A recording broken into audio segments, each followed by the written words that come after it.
Hello everyone, मैं हूं हीना और आप देख रहे हैं लीगल परसेप्शन। आज की वीडियो में हम भारतीय न्याय संहिता यानी बीएनएस का एक अलग से चैप्टर स्टार्ट करने वाले हैं, चैप्टर नंबर 5, जो हमें बताता है महिला और शिशु के विरुद्ध अपराधों के बारे में, यानी ऐसे ऑफेंसेस के बारे में जो वुमेन और चाइल्ड के खिलाफ किए जाते हैं। तो बिना देरी किए आज का लेक्चर स्टार्ट करते हैं। तो भारतीय न्याय संहिता 2023, जिसको हम बीएनएस कहते हैं, उसमें आगे बढ़ते हुए हम डिस्कस करने वाले हैं आज की वीडियो में महिला और शिशु के विरुद्ध अपराध, यानी आपका चैप्टर नंबर 5 है ये बीएनएस का। अभी तक हम 4 चैप्टर्स जो हैं वो पूरे कंप्लीट कर चुके हैं। सारे सेक्शंस मैंने आपको कराए हैं एक एक करके। इसके बाद इसमें सेक्शंस जो दिए गए हैं, थोड़े ज़्यादा सेक्शंस हैं, 63 से लेकर 99 तक के सेक्शंस आपके इस चैप्टर के अंदर कवर हो जाएंगे। ये चैप्टर आपको महिला और शिशु के विरुद्ध जो अपराध हैं उनसे संबंधित प्रोविजंस बताता है जो बीएनएस में दिए गए हैं। इसके अलावा ये जो बड़ा चैप्टर है इसको हमने अलग अलग कैटेगरी में, यहाँ पे देखो डिफाइन तो नहीं, बिल्कुल क्लियर कर दिया है। सेक्शन नंबर 63 से लेके 73 तक हम पढ़ेंगे सेक्सुअल ऑफेंसेस के बारे में, जो हम आज डिस्कस करने वाले हैं। और आज हम इनको पूरा क्लियरली समझ लेंगे कि 63 से लेके 73 तक के जो प्रोविज़न है वो आपके सेक्सुअल ऑफेंसेस के अंदर आते हैं। 74 से लेके 79 तक महिला के विरुद्ध आपराधिक बल और हमला, इसके बारे में हम पढ़ेंगे। इसके बाद 80 से लेके 87 तक दिए गए हैं विवाह से संबंधित अपराध, यानी ऑफेंसेस रिलेटिंग टू मैरिज। ठीक। सेक्शन 88 से लेके 92 तक दिए गए हैं गर्भपात करने से संबंधित, मिसकैरेज से रिलेटेड जो ऑफेंसेस हैं उनको। और 93 से लेके 99 तक दिए गए हैं ऑफेंसेस अगेंस्ट चाइल्ड, यानी शिशु के विरुद्ध अपराध। अब यहाँ पे बहुत ही बड़ा चैप्टर है, अलग अलग सेक्शंस अलग अलग चीज़ से डील करते हैं। तो एक एक जो हमारा यहाँ पे देखो पॉइंट है, जैसे लैंगिक अपराध एक अलग टॉपिक है, इसको आज डिस्कस कर लेंगे। और ये जो अलग अलग आपको दिख रहे हैं स्क्रीन पर ऑफेंसेस, इनको हम अलग अलग करके डिस्कस करेंगे वीडियोस में। अब हाँ, आगे बढ़ने से पहले मैं आपको एक चीज़ और बता दूं कि अगर आपको बीएनएस के हिंदी पेड नोट्स चाहिए तो आप इस व्हाट्सअप नंबर पर मैसेज करके ले सकते हो, 9639264080। साथ ही जो बीएनएस के प्राइस हैं वो आपको डिस्क्रिप्शन में मिल जाएंगे। तो चलिए बिना देरी किए वीडियो को करते हैं स्टार्ट। तो आज का जो हमारा टॉपिक है वो है सेक्सुअल ऑफेंसेस और लैंगिक अपराध के बारे में। इससे संबंधित प्रावधानों के बारे में आपको पता होना चाहिए कि बीएनएस में सेक्शन 63 से लेके 73 तक ये चीज़ें आपको दी गई हैं। सबसे पहला जो लैंगिक अपराध, जो सेक्सुअल ऑफेंस है, ये है यहाँ पे बलात्संग, यानी कि रेप। सेक्शन नंबर 63 जो है वो आपका रेप से डील करता है, रेप के ऑफेंस के बारे में बताता है। फिर हम इसकी पनिशमेंट और इसकी जो सीवियर कैटेगरी होती है, जो बहुत ही ज़्यादा गंभीर हैं इसके रूप, उनको भी पढ़ेंगे। तो सबसे पहले बात करते हैं सेक्शन नंबर 63 की। ये कहता है कोई भी पुरुष, अब देखो यहाँ पे कोई पुरुष वर्ड यूज़ हुआ है, इसका मतलब रेप का जो ऑफेंस है वो सिर्फ पुरुषों के लिए यहाँ पे बताया गया है कि अगर कोई पुरुष किसी भी महिला के साथ ये कैटेगरी में कोई भी एक एक्ट करता है, इनको आपको इतना डिटेल में पढ़ने की ज़रूरत नहीं है, आप सिर्फ अगर एक बार रीडिंग लगा लोगे तो भी चीज़ें समझ आ जाएंगी। हमें यहाँ पे एक एक पॉइंट पढ़ने की ज़रूरत नहीं है, बस ये बताना है कि कोई भी पुरुष अगर किसी महिला के साथ इनमें से कोई एक्ट करता है। अब देखो अलग अलग 4 कैटेगरी यहाँ पे दी गई हैं, लेकिन ये जो ऑफेंस कर रहा है वो, ये जो 4 तरीके इसमें बताए गए हैं, जो भी हमने ऊपर देखे स्क्रीन पे, इसमें रेप का ऑफेंस होता है। तो इसमें 4 चीज़ें दी गई हैं। अगर आप देखो चारों कैटेगरी में एक बार मैं आपको एक एक पॉइंट बता देती हूँ। पहले में बात हो रही है पेनिट्रेशन की, ठीक। दूसरे में बात हो रही है इंसर्शन की, ठीक, यानी प्रवेशन की। थर्ड में जो बात हो रही है वो है मैनिपुलेटिंग की। और 4th पॉइंट में बात हो रही है अप्लाई। तो यहाँ पे अगर ये 4 तरीकों से कोई व्यक्ति इन 7 सर्कमस्टांसेस में, ये जो 7 जो आपको दिख रही है ना, 7 परिस्थितियाँ, इनमें अगर किसी महिला के साथ एक्ट करता है तो वो रेप की कैटेगरी में आ जाएगा। ये जो ऑफेंस है ये यहाँ पे सीधा आपको ध्यान रखना है, पुरुष वर्ड का यहाँ पे यूज़ हुआ है ना, जो कोई शब्द यूज़ नहीं हुआ है, पुरुष, ये चीज़ ध्यान रखनी है। 7 कैटेगरी का मतलब ये है कि ऊपर जो भी 4 तरीके के एक्ट दिए गए हैं, जो भी 4 तरीके बताए गए हैं, वो 4 तरीके अगर कोई पुरुष इन 7 में से किसी एक सिचुएशन में अपनाता है, मतलब महिला के साथ गलत करता है तो उसकी इच्छा के खिलाफ करना, उसकी इच्छा के विरुद्ध जाकर करता है, उसकी सहमति के बिना करता है, उसकी कंसेंट के बिना करता है, सहमति उससे ली गई है, लेकिन कैसी सहमति, किस चीज़ के डर में डालकर ली गई है सहमति, कि उसको मार दिया जाएगा या उसको चोट पहुंचाई जाएगी, तो मृत्यु या चोट पहुंचाने के डर में डालकर उससे सहमति ली गई है, कंसेंट है। लेकिन कंसेंट भी कैसी है, उसको डर में डालकर। इसके बाद ऐसी कंसेंट उसने दी है, लेकिन जबकि वो पुरुष जानता है, उस पुरुष को नॉलेज है जो रेप का ऑफेंस कर रहा है कि वो महिला का पति नहीं है, उसका हस्बैंड नहीं है, और उसने सहमति इस कारण दी है क्योंकि महिला ये गुड फेथ में सद्भावपूर्वक विश्वास करती है महिला कि विधि पूर्वक वो उससे विवाहित है, वो लीगली उससे मैरिड है, इसलिए महिला ने अपनी कंसेंट दे दी। इसके बाद नेक्स्ट है आपका सहमति विकृत चित्तता या मत्तता के कारण या अस्वास्थ्यकर पदार्थ दिए जाने के कारण दी गई है, जो प्रकृति या परिणामों को समझने में असमर्थ है। यानी जिस महिला से सहमति ली गई है वो या तो अनसाउंड माइंड की है, या नशे वगैरह में है, या उसे ज़बरदस्ती कुछ खिला दिया, कुछ पिला दिया, है ना, वो कुछ समझ नहीं पा रही है, कुछ सोच नहीं पा रही है, इस कारण वो ना तो नेचर समझ पा रही है उस एक्ट का, ना उसके रिजल्ट को समझ पा रही है कि जो वो कंसेंट देगी उसका क्या रिजल्ट होगा। अगर इस तरीके से महिला की कंसेंट ली गई है तो कंसेंट से या उसके बिना जब वो 18 साल से कम उम्र की है, जिस महिला की सहमति ली गई है उसकी एज अभी 18 साल की नहीं है, वो 18 ईयर्स से कम एज की है, या जब महिला सहमति देने में असमर्थ है। इसका मतलब क्या है कि वो सामने वाले को सुन नहीं पा रही है, या उसकी लैंग्वेज कुछ और है ना, वो कुछ और लैंग्वेज समझती है, और वगैरह वगैरह ऐसा कुछ जिसमें वो सहमति देने में असमर्थ है। तो यहाँ पर ये जो 7 कैटेगरी दी गई हैं, अगर इनमें से किसी एक कैटेगरी में अगर कोई चीज़ आती है, 7 सर्कमस्टांसिस में किसी एक स्थिति में कोई व्यक्ति ऊपर जो दिए गए 4 तरीके हैं उनमें से किसी भी एक तरीके से महिला के साथ कोई गलत एक्ट करता है ना, पेनिट्रेशन करता है, इंसर्शन करता है, मैनिपुलेटिंग, अप्लाई, ये सब चीज़ें करता है, तो वो आपका रेप की कैटेगरी में आ जाएगा। तो रेप को यहाँ पे डिफ़ाइन किया गया है। तो यहाँ तक की चीज़ें क्लियर हुई। अब यहाँ पर दिया गया है एक्सप्लेनेशन। एक्सप्लेनेशन को समझना बहुत ज़रूरी है। ठीक, एक्सप्लेनेशन में जो ये वाला एक्सप्लेनेशन है थोड़ा इम्पॉर्टेंट है। इसमें बात हो रही है कंसेंट की, कि सहमति का मतलब क्या है। तो यहाँ पे बताया गया है कि सहमति से कोई स्पष्ट या स्वैच्छिक सहमति आती है। स्वैच्छिक मतलब अपनी इच्छा से अगर कंसेंट दी है ना, तो कंसेंट में क्या क्या आएगा वो चीज़ें यहाँ पे बताई गई हैं कि जब महिला शब्दों से, संकेतों से, मौखिक मतलब बोलकर, अमौखिक मतलब लिखकर या संसूचना द्वारा लैंगिक कार्य में भाग लेने की इच्छा व्यक्त करती है, तो उसको डालेंगे यहाँ पे। तो मतलब यहाँ पे वर्बल, नॉन वर्बल कम्युनिकेशन, महिला के गेस्चर्स, उसके वर्ड्स, है ना, उसके इशारे वगैरह, मौखिक, अमौखिक संसूचना, वो सारी चीज़ें यहाँ पर आ जाएंगी। तो कंसेंट के अंदर क्या क्या आ रहा है वो यहाँ पर इस वाले एक्सप्लेनेशन में इस चीज़ को क्लियर कर दिया। तो ये चीज़ें क्लियर हुई। अब इसमें एक परंतु देख लेते हैं। यहाँ पे एक परंतु में बताया गया है, इसी स्पष्टीकरण का परंतु है, ये प्रोवाइजो है।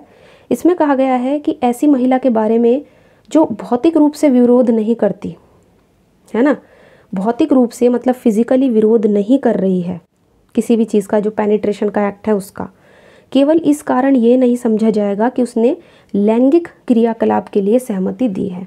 तो अगर महिला फिजिकली किसी चीज़ का विरोध नहीं कर रही है, भौतिक रूप का, किसी गलत एक्ट का, पेनिट्रेशन वगैरह का, तो ये नहीं समझा जाएगा कि वो उस सेक्सुअल एक्ट में उसने कंसेंट दे दी है ना। अगर विरोध नहीं कर रही है तो ये नहीं अंदाज़ा लगाया जाएगा उस चीज़ से कि वो भी उसमें इन्वॉल्व है। इसके बाद पढ़ते हैं एक्सेप्शंस, जो इसी सेक्शन में दिए गए हैं। 2 एक्सेप्शंस दिए गए हैं इस सेक्शन में। पहला एक्सेप्शन की बात करता है मेडिकल प्रोसीजर की, यानी इस एक्सेप्शन के अकॉर्डिंग ये कहता है कि मेडिकल प्रोसीजर में रेप के ऑफेंस की कैटेगरी में नहीं डालोगे आप। अगर मेडिकल प्रोसीजर में कोई भी मतलब प्रक्रिया अपनाई जा रही है तो उसको हम रेप की कैटेगरी में नहीं डालेंगे।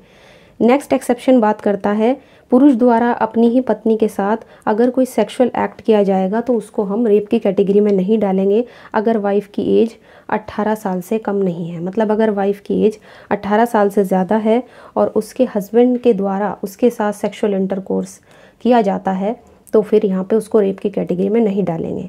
ठीक, अब यहाँ पे इस पर एक बहुत ही फेमस केस भी था, independent thought versus union of India का। इस केस के बाद पहले इसमें ये जो एज थी ये 15 ईयर्स थी, 15 साल के बाद अब इसमें 18 साल की एज लिमिट कर दिया गया है, यानी 18 साल से ऊपर की महिला के बारे में अब यहाँ पे बात हो रही है। केस की बात कर लेते हैं, कार्थी वर्सेस तमिलनाडु राज्य।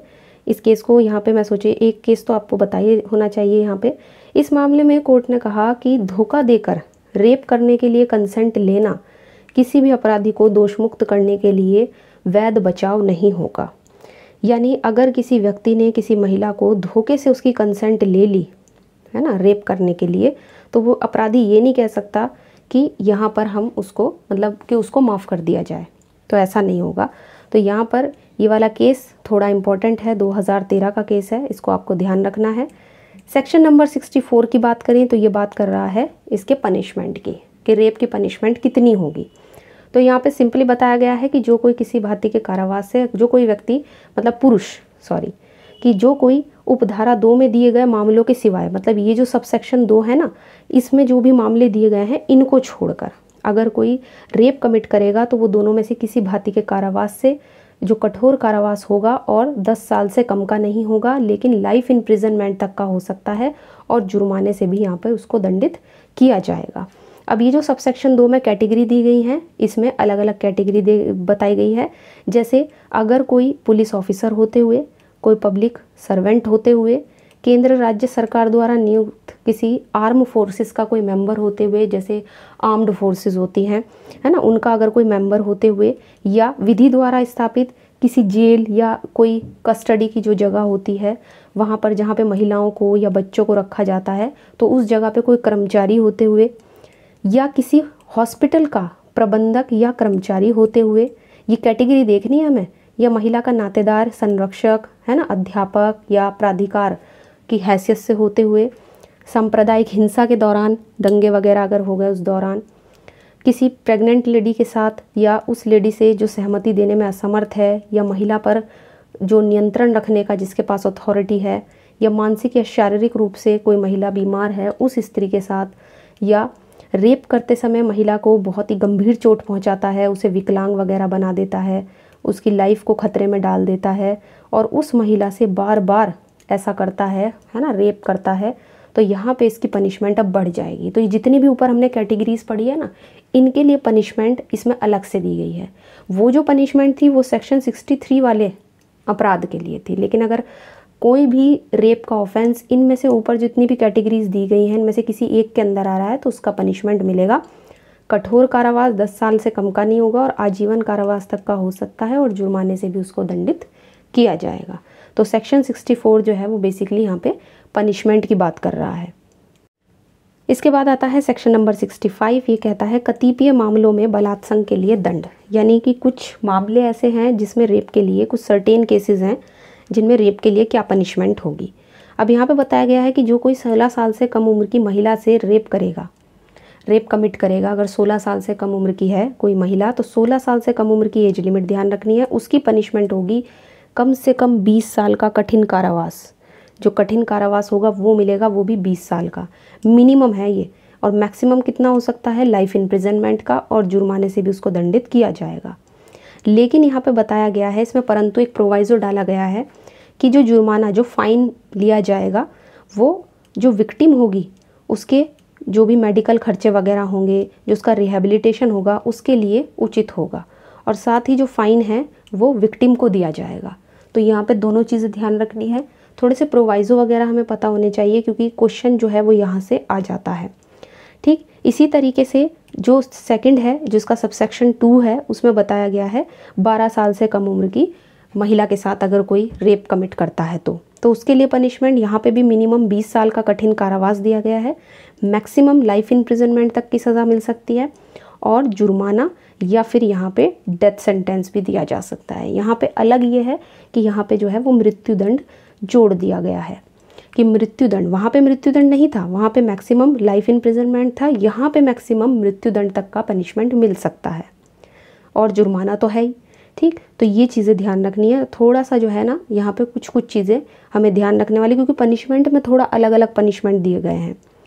अब इसमें भी देखो, परंतु यही सेम डाला गया है कि अगर जो फाइन लगाया गया है वो जो विक्टिम होगी उसके मेडिकल खर्चे वगैरह जो होंगे, जो भी रिहेबिलिटेशन वगैरह होगा उसमें उचित होंगे, और साथ ही फाइन जो है वो विक्टिम को दिया जाएगा। तो यहाँ पे दोनों ही प्रोवाइजो सेम है, लेकिन जो अंदर के सबसेक्शन थे उनमें पनिशमेंट अलग है। यहाँ पे मृत्युदंड वाला आपको ध्यान रखना है। सेक्शन नंबर 66 और 67 वैसे शॉर्ट में हम पढ़ेंगे, है ना, इतना डिटेल में हम नहीं जाएंगे क्योंकि सिर्फ यहाँ पे जो ज़रूरी है वो एक तो इनका हेडिंग ज़रूरी है कि कौन सा सेक्शन क्या बात कर रहा है, और साथ ही इनमें पनिशमेंट कितनी दी गई है। तो सारे ये सेक्सुअल ऑफेंसेस में हम ऐसे ही देखेंगे। तो सेक्शन नंबर 66 कह रहा है कि पीड़िता की मृत्यु या लगातार विकृतशील दशा के लिए दंड, यानी रेप की वजह से विमेन की अगर डेथ हो जाए या उसे विकृतशील दशा में पहुंचा दिया जाए रेप की वजह से, जिससे कि वो चल ना पा रही हो, वो खड़ा ना हो पा रही हो, ऐसी कंडीशन में अगर उसको पहुंचा दे तो उसके लिए पनिशमेंट कितनी होगी? तो कम से कम 20 साल का कठोर कारावास लगेगा और मैक्सिमम लाइफ इम्प्रिजनमेंट या यहाँ पे भी देखो डेथ सेंटेंस से दंडित कर सकती है कोर्ट। तो यहाँ पर ये चीज़ ध्यान रखनी है, मैक्सिमम पनिशमेंट यहाँ पे भी डेथ सेंटेंस है। जैसे अभी 12 साल से कम उम्र की लेडी के साथ अगर कोई रेप कमिट करता है तो उसके लिए था, वही सेम पनिशमेंट यहाँ पर भी दी गई है। सेक्शन नंबर 67, पृथक्करण के दौरान पति द्वारा अपनी पत्नी के साथ मैथुन, यानी कि एक हस्बैंड है वो अपनी वाइफ से सेपरेशन में रह रहा है, सेपरेशन के दौरान ही हस्बैंड द्वारा अपनी वाइफ के साथ अगर सेक्सुअल इंटरकोर्स किया जाता है तो उसकी पनिशमेंट कितनी होगी? तो पनिशमेंट है दोनों में से किसी भांति का कारावास, जिसकी अवधि जो है 2 साल से कम तो होगी नहीं, है ना, मिनिमम 2 साल है, लेकिन 7 साल तक की हो सकती है और फाइन भी लगाया जाएगा। इतना यहाँ पे बताया गया है। ठीक, तो सेपरेशन के दौरान अगर कोई हस्बैंड अपनी वाइफ के साथ सेक्सुअल इंटरकोर्स करता है तो उसकी सज़ा भी यहाँ पे मिनिमम 2 साल है, और जो आजीवन कारावास है वो भी यहाँ पे ध्यान रखना है। सॉरी, यहाँ पे आजीवन कारावास नहीं है, यहाँ पे 7 साल तक का कारावास है। आजीवन कारावास ऊपर वाले में था, है ना। तो देखो इतनी सारी पनिशमेंट दी गई है तो थोड़ा सा जो है ना डाइवर्ट हो जाते हैं। तो यहाँ पर मैक्सिमम यहाँ पे 7 साल तक की है। ठीक, ये ध्यान रखना है, और फाइन तो है ही। तो ये दोनों सेक्शंस क्लियर हुए। सेक्शन नंबर 68 बात करता है कि अगर कोई व्यक्ति अथॉरिटी में किसी को रखता है, मतलब अथॉरिटी में किसी पर्सन के द्वारा अगर सेक्सुअल इंटरकोर्स किया जाता है तो क्या होगा? तो जो कोई प्राधिकार या वैश्वासिक संबंधों में रखते हुए, कोई लोक सेवक होते हुए, मतलब कोई पब्लिक सर्वेंट है, किसी कानून द्वारा स्थापित किसी जेल या कस्टडी की कोई ऐसी जगह है जहाँ पे महिला और बच्चों की संस्था का कोई व्यक्ति अधीक्षक है, उसकी देखरेख करता है, उसका प्रबंधक है, या हॉस्पिटल का प्रबंधक या कर्मचारी होते हुए अगर सेक्सुअल इंटरकोर्स कोई व्यक्ति करता है जिस पर अथॉरिटी दी गई है किसी व्यक्ति की कि वो उस पर अथॉरिटी रखे, तो फिर क्या होगा? अगर वो सेक्सुअल इंटरकोर्स करता है तो उसके लिए सज़ा है यहाँ पे दोनों में से किसी भांति के कारावास, जो 5 साल से तो कम का नहीं होगा, लेकिन मैक्सिमम 10 साल की सज़ा हो सकती है, और जुर्माने से भी उसको दंडित किया जाएगा। तो फाइन तो है ही, साथ ही मिनिमम 5 साल से लेके मैक्सिमम 10 साल तक का यहाँ पे पनिशमेंट दिया गया है। इसके बाद आता है सेक्शन नंबर 69। ये कहता है प्रवंचनापूर्ण साधनों का प्रयोग करके सेक्सुअल इंटरकोर्स। प्रवंचनापूर्ण साधन मतलब डिसीटफुल मीन्स का यूज़ करना, यानी कि धोखा देने वाले ऐसे साधनों का यूज़ करके सेक्सुअल इंटरकोर्स करना जिससे सामने वाला जो है वो धोखे में आ जाए। तो यहाँ पर इसके लिए पनिशमेंट ये होगा कि दोनों में से किसी भांति का कारावास जो 10 साल तक का होगा। कितना? 10 साल। और फाइन से भी यहाँ पर दंडित किया जा सकता है, मतलब फाइन भी लगाया जा सकता है। तो जो कोई प्रवंचनापूर्ण साधनों का या किसी महिला को विवाह करने का वचन देकर उसको प्रॉमिस करता है कि वो उससे शादी करेगा और उसे पूरा करने के किसी इंटेंशन के बिना, मतलब उसका कोई इंटेंशन नहीं है उस वादे को, उस प्रॉमिस को पूरा करने का, फिर भी उसके साथ सेक्सुअल इंटरकोर्स करता है और ऐसा इंटरकोर्स यहाँ पे रेप की कैटेगरी में नहीं आता है, तो यहाँ पे पनिशमेंट मिलेगी 10 साल तक की और फाइन। ये चीज़ ध्यान रखनी है।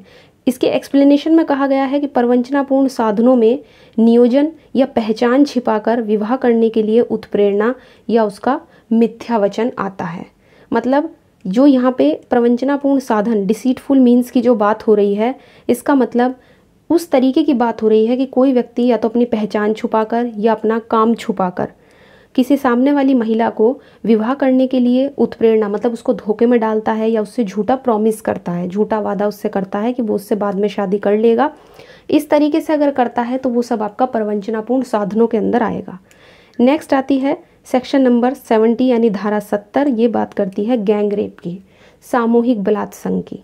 ठीक, ये गैंग रेप से डील करती है। इसमें कहा गया है कि एक या एक से ज़्यादा व्यक्तियों के द्वारा, तो जहाँ किसी स्त्री से एक या एक से ज़्यादा लोगों के द्वारा एक समूह बनाकर, है ना, एक ग्रुप बनाकर सामान्य आशय में यानी कॉमन इंटेंशन में, कॉमन इंटेंशन की बात हो रही है, तो सामान्य आशय में अगर उससे रेप कमिट किया जाता है, ठीक, तो वहाँ उन व्यक्तियों में से हर किसी के बारे में ये समझा जाएगा कि उसने रेप कमिट करने का ऑफेंस किया है, उसने हर किसी के बारे में, ठीक। और ऐसी अवधि के कठोर कारावास से जो 20 साल से कम नहीं होगी, लेकिन जो कितना हो सकता है, लाइफ इम्प्रिजनमेंट तक का हो सकता है, और फाइन से भी उसको पनिशेबल यहाँ पे बनाया गया है।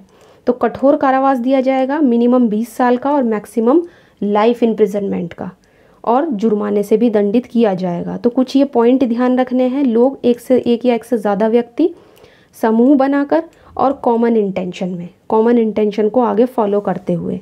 अब यहाँ पे परंतु दिया गया है, प्रोवाइजो दिया गया है कि जो भी फाइन मिलेगा वो जुर्माना वो विक्टिम के जो मेडिकल खर्चे होंगे उनमें लगेगा, और उसके रिहैबिलिटेशन, उसके पुनर्वास के लिए यूज़ किया जाएगा। साथ ही वो जो जुर्माना है वो विक्टिम को दिया जाएगा। ठीक, यहाँ पे ये ध्यान रखना है। इसके अलावा सबसेक्शन 2 बात करता है 18 साल से कम उम्र की महिला के साथ गैंग रेप अगर किया जाता है, उसके साथ ये ऐसा ऑफेंस कमिट होता है, तो उसके लिए सज़ा यहाँ पे बढ़ जाएगी। यहाँ पे पनिशमेंट होगा लाइफ इम्प्रिजनमेंट और जुर्माना, या फिर कोर्ट क्या करेगी, अगर लाइफ इम्प्रिजनमेंट और फाइन नहीं लगाती तो फिर यहाँ पे डेथ सेंटेंस भी देगी कोर्ट, मतलब दे सकती है, यहाँ पे ये बताया गया। तो एक तरीके से यहाँ पे जो पनिशमेंट है वो बढ़ गई।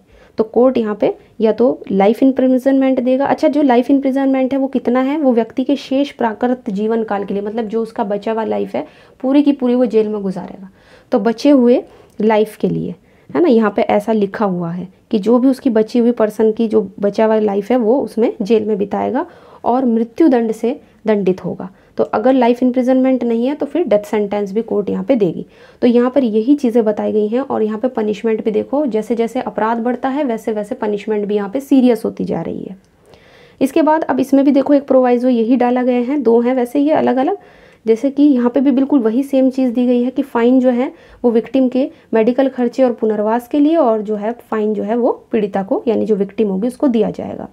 71 बात करता है पुनरावृत्ति अपराधों के लिए पनिशमेंट की, यानी जो रिपीट ऑफेंडर्स होते हैं, जो एक अपराध को बार बार करते हैं। तो जो कोई सेक्शन 64, 65, 66 और 70 में दंडनीय अपराध के लिए जो पहले दंडित हो चुका है, मतलब किसी ने ऑफेंस किया 64 में किया, 65, 66, 70 में, इन चारों सेक्शंस में अगर किसी ने कोई अपराध किया है और वो फिर भी दोबारा से उसको करता है, पहले वो दंडित हो चुका इन अपराध में से किसी एक के लिए, फिर भी दोबारा वो उसे ही कर रहा है, तो दोबारा जब वो दंडित होगा तो या तो कोर्ट उसको लाइफ इम्प्रिजनमेंट के लिए दंडित करेगी, अगर लाइफ इम्प्रिजनमेंट नहीं देती तो फिर उसको मृत्यु दंड से दंडित करेगी। डेथ सेंटेंस यहाँ पे दिया गया है पुनरावृत्ति अपराधियों के लिए जो बार बार उसको रिपीट करते हैं। नेक्स्ट आता है सेक्शन नंबर 72। ये कह रहा है कुछ अपराधों से पीड़ित व्यक्ति की पहचान का प्रकटीकरण, यानी कि कोई अपराध, कुछ सर्टेन केसेस ऐसे हैं, जो सर्टेन ऑफेंसेस ऐसे हैं जिसमें विक्टिम की आइडेंटिटी डिस्क्लोज नहीं की जाएगी। अब यहाँ पे ये सेक्शन विक्टिम की आइडेंटिटी डिस्क्लोज अगर कोई करता है कुछ ऑफेंसेस में तो उसका क्या है ये बताता है। तो जो कोई किसी नाम या अन्य बात को मुद्रित प्रकाशित करता है, मतलब उसको मुद्रित कर रहा है, उसको पब्लिश वगैरह कर रहा है, जिससे किसी व्यक्ति की पहचान हो सकती है, जिसके खिलाफ इन सेक्शन में से किसी भी एक में कोई अपराध किया गया है। सारे के सारे रेप के सेक्शन है, अलग अलग कैटेगरीज दी गई है रेप की। तो अगर इनमें से कोई भी एक अपराध किया गया है किसी भी व्यक्ति की, मतलब किसी महिला के साथ, और उसकी पहचान, उसका नाम वगैरह कोई पब्लिश करता है, प्रकाशित करता है, तो वो व्यक्ति यहाँ पे दंडित होगा कितना, 2 साल के कारावास से और जुर्माने से। वो कारावास दोनों में से किसी भी तरह का हो सकता है, सादा भी हो सकता है और कठोर भी हो सकता है।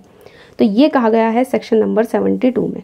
अब इसमें कुछ एक्सेप्शंस दिए गए हैं जिनमें अगर कोई व्यक्ति प्रकाशित कर भी देता है ऐसी किसी चीज़ को तो वो यहाँ पे दंडित नहीं होगा।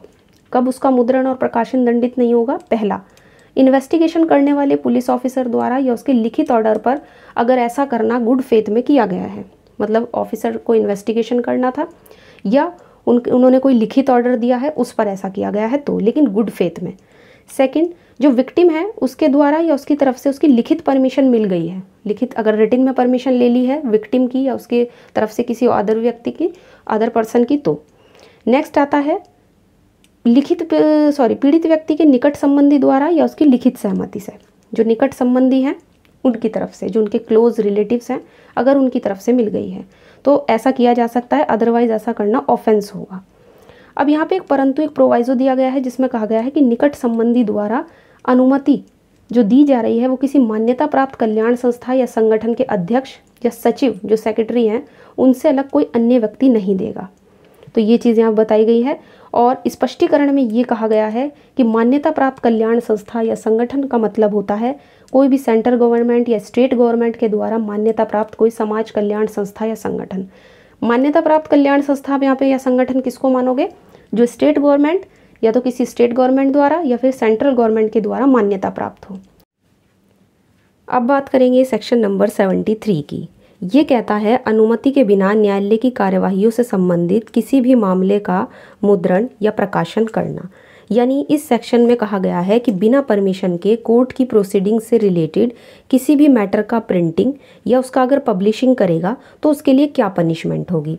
पहले सेक्शन पढ़ लेते हैं कि सेक्शन क्या कहना चाह रहा है। तो इस सेक्शन के हिसाब से जो कोई भी सेक्शन 72 यानी अभी जो ऊपर हमने सेक्शन देखा धारा 72, उसमें दिए गए जो भी अपराध हैं उनके संबंध में किसी कोर्ट के सामने किसी कार्यवाही में कोई भी बात उस कोर्ट की परमिशन के बिना या तो प्रिंट करता है या पब्लिश करता है, तो यहाँ पर उसकी पनिशमेंट दी गई है कि वो दोनों में से किसी भांति के कारावास से, मतलब किसी भी तरीके का कारावास यहाँ पे दिया जा सकता है। सिंपल भी दिया जा सकता है और कठोर भी दिया जा सकता है। कितने टाइम का लिए होगा? 2 साल के लिए, और जुर्माने से भी उस व्यक्ति को यहाँ पे दंडित किया जाएगा। लेकिन यहाँ पर एक एक्सप्लेनेशन दिया गया है कि अगर कोई व्यक्ति हाई कोर्ट या सुप्रीम कोर्ट के जजमेंट का प्रिंट करता है, उसका प्रिंटिंग करता है या उसका पब्लिश करता है उसको, तो वो यहाँ पे अपराध नहीं है। तो ये इसका आप एक्सेप्शन भी लगा सकते हो, मतलब इसको आप इसका एक्सेप्शन भी समझ सकते हो। तो अगर सेक्शन 72 में जो भी अपराध दिए गए हैं उनके संबंध में कोई भी व्यक्ति अगर उनके संबंध में कोर्ट में कोई प्रोसीडिंग कोई कार्यवाही चल रही है और उनको प्रिंट करता है, उनका मुद्रण करता है या उनका प्रकाशन करता है, तो उसको यहाँ पे दंडित किया जाएगा अगर ऐसा वो कोर्ट की अनुमति के बिना करता है। कोर्ट की परमिशन है तो वो कर सकता है, अदरवाइज उसको यहाँ पे पनिश किया जाएगा 2 साल के लिए और उस पर फाइन भी लगाया जा सकता है। तो यहाँ पर बस आपको ये चीज़ ध्यान रखनी है कि हाई कोर्ट और सुप्रीम कोर्ट के जजमेंट का अगर कोई मुद्रण या प्रकाशन करता है तो वो इस सेक्शन के अंदर क्राइम के अंदर या ऑफेंस की कैटेगरी में नहीं आएगा। तो आज की वीडियो में जो हमारा चैप्टर था महिला और शिशु के विरुद्ध अपराध, इसमें सेक्शन नंबर 63 से लेके 73 तक जो लैंगिक अपराध यानी जो सेक्सुअल ऑफेंसेस दिए गए हैं, आई होप ये सारे सेक्शंस आपको समझ आ गए होंगे। इन सेक्शंस में आपको बस सबसे ज़्यादा जो ध्यान रखने वाली चीज़ है वो है इनकी पनिशमेंट, क्योंकि कहीं पर डेथ सेंटेंस दिया गया है, कहीं पर लाइफ इम्प्रिजनमेंट दिया गया है, कहीं पर दोनों दिए गए हैं। तो बस अगर एग्जाम में आता है तो यहाँ पे सबसे ज़्यादा ध्यान देने वाली चीज़ इनकी पनिशमेंट ही है। और सेक्शंस क्या कह रहा है, हेडिंग बेस आप इसको चीज़ को ध्यान रख सकते हैं। अब ये जो चैप्टर है ये बहुत बड़ा है तो अलग अलग वीडियो में कवर कराना होगा, क्योंकि अच्छे से अगर हर चीज़ को समझना है तो उसको डिटेल में समझना होगा। तो यहाँ तक के सेक्शंस क्लियर हुए। अब आगे जो हमारा वीडियो होगा वो होगा इसके आगे के सेक्शंस पर, क्योंकि 99 तक के सेक्शंस है, काफ़ी बड़ा चैप्टर है। तो चैप्टर 5 हम ऐसे ही करके एक मतलब जो भी आपके इसमें अलग अलग टॉपिक्स हैं उनको कवर करेंगे। ठीक है, तो आई होप आज की वीडियो आपको अच्छी लगी होगी। वीडियो अगर अच्छी लगी है तो इसको लाइक कर दीजिए, ज़्यादा से ज़्यादा शेयर कीजिए, और अगर चैनल पर नए हैं तो इसको सब्सक्राइब कर लीजिए। इसके अलावा आप हमें टेलीग्राम पे भी ज्वाइन कर सकते हो। तो आज की वीडियो में इतना ही, मिलते हैं नेक्स्ट वीडियो में।